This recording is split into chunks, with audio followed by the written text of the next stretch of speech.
This channel does not promote any violent, harmful, or illegal activities. All content provided by this channel is meant for an educational purpose only. Top quality और consistent performance के लिए सिर्फ silver pump नाम याद रखना। প্রথমে 50% বকেয়া DA মেটাতে নির্দেশ দেয় সুপ্রিম কোর্ট, কিন্তু রাজ্যের তরফ থেকে জানানো হয় এত টাকা দেওয়া সম্ভব নয়। তখন আগামী 4 সপ্তাহের মধ্যে 25% বকেয়া ডিএ মেটানোর নির্দেশ দেওয়া হয় সুপ্রিম কোর্টের তরফ থেকে।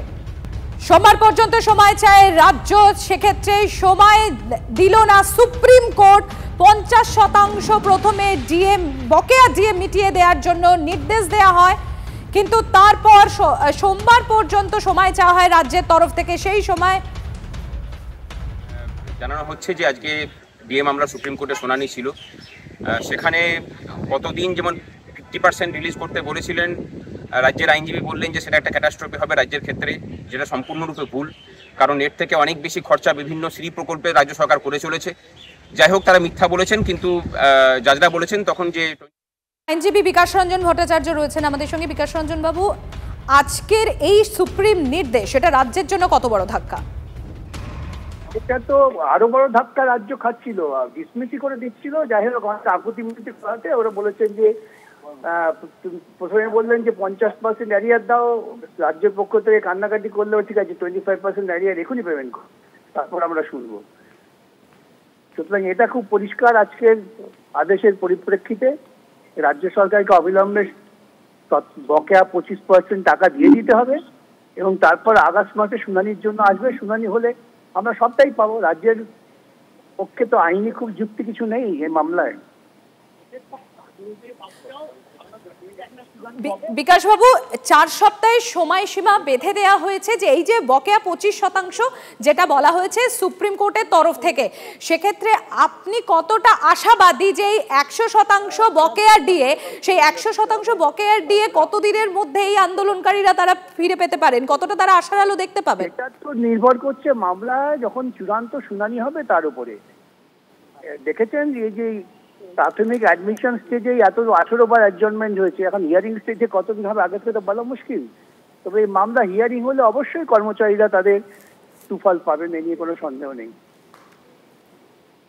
বিকাশ রঞ্জন বাবু, আপনার কাছ থেকে একটু জানতে চাইবো, আজকে যখন শুনানি হচ্ছিল বিচারপতির তরফ থেকে ঠিক কি কি বলা হলো আজকে? দেখুন, বিচারপতিরা পরিষ্কার বললেন যে আমরা এই মামলা ডিসমিস করে দিতাম, স্টেট গভর্নমেন্টের লয়ারদের বললেন, কিন্তু আমরা এখনই করছি না, তোমরা অবিলম্বে বকেয়া টাকা দাও। স্টেট থেকে বললো আমরা এত টাকা দিতে পারবো না, ইত্যাদি ইত্যাদি যা গল্প ওরা বলে। তো বিচারপতি বললো কোনো কথা শুনবো না, টাকা দাও, তারপরে আমরা আগস্ট মাসে ফাইনালি শুনবো, তখন বিচার হবে যে হাইকোর্টের রায় ঠিক কি বেঠিক। ধন্যবাদ বিকাশ রঞ্জন বাবু। আমরা কথা বলছিলাম, আইনজীবী বিকাশ রঞ্জন ভট্টাচার্য ছিলেন আমাদের সঙ্গে। মামলাকারী মলয় মুখার্জির সঙ্গে আমরা যোগাযোগ করতে পেরেছি। মলয় বাবু, আজকের এই সুপ্রিম রায়ের পর কি বলবেন?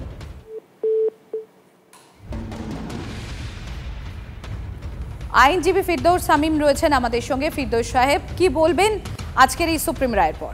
দেখুন, আজকের যে নির্দেশ দিয়েছে যে তাৎক্ষণিকভাবে অন্তর্বর্তীকালীন নির্দেশ হিসেবে 25% দিয়ে এখনই রিলিজ করে দিতে হবে।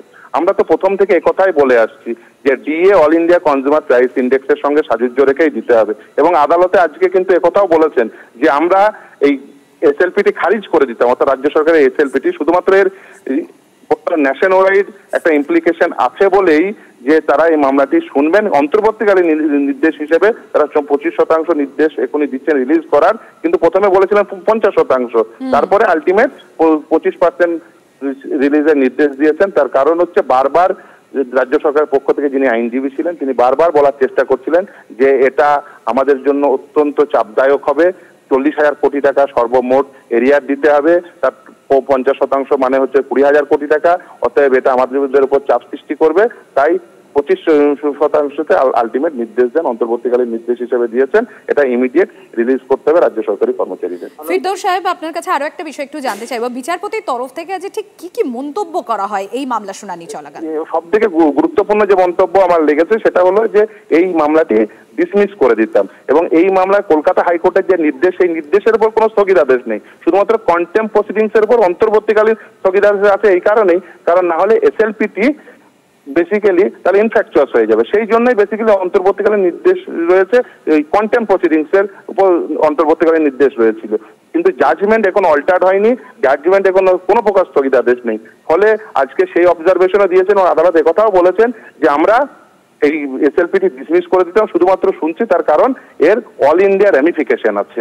ফলে এই যে কলকাতা হাইকোর্ট যে নির্দেশ দিয়েছিলেন, স্যাট যে নির্দেশ দিয়েছিলেন, সেগুলো আপহেল্ড হলো বলা যেতে পারে অন্তর্বর্তীকালীন ভাবে, এবং 25% এই রিলিজ হওয়ার ফলে আমরা যে আইনগত পয়েন্টগুলো নিয়ে আদালতের সামনে দ্বারস্থ হয়েছিলাম, confederation of state government employees Malay দ্বারা যেটা দ্বারস্থ হয়েছিল, আমি মামলাকারী আইনজীবী যে পয়েন্টগুলো রেখেছিলাম, আদালত যেটা গ্রহণ করেছিল, সুপ্রিম কোর্টের সামনেও সেই নির্দেশ, সেই পয়েন্টগুলো আপহেল্ড হলো, এটাকেও বলা যেতে পারে অন্তর্বর্তীকালীন ভাবে।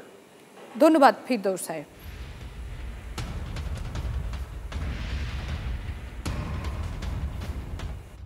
কতদিন যেমন 50% রিলিজ করতে বলেছিলেন, রাজ্যের আইনজীবী বললেন যে সেটা একটা ক্যাটাস্ট্রফি হবে রাজ্যের ক্ষেত্রে, যেটা সম্পূর্ণরূপে ভুল, কারণ এর থেকে অনেক বেশি খরচা বিভিন্ন শ্রী প্রকল্পে রাজ্য সরকার করে চলেছে। যাই হোক, তারা মিথ্যা বলেছেন, কিন্তু জাজরা বলেছেন তখন যে 25% আপাতত রিলিজ করুন, যতদিন না এর শুনানি হচ্ছে ততদিন দিয়ে যেতে হবে, এরপরে বাকিটা ডিসিশন হবে, এবং জুলাই মাসে শুনানির দিন রেখেছেন। আমরা মানে আনন্দিত না হলেও দুঃখিত নই, মোটামুটি খুশি আমরা যে আপাতত একটা রিলিফ পাওয়া গেছে, এবং জয়ের জন্য যে লড়াই আমাদের, সেই লড়াইয়ের একটা দিশা আমরা দেখতে পেয়েছি।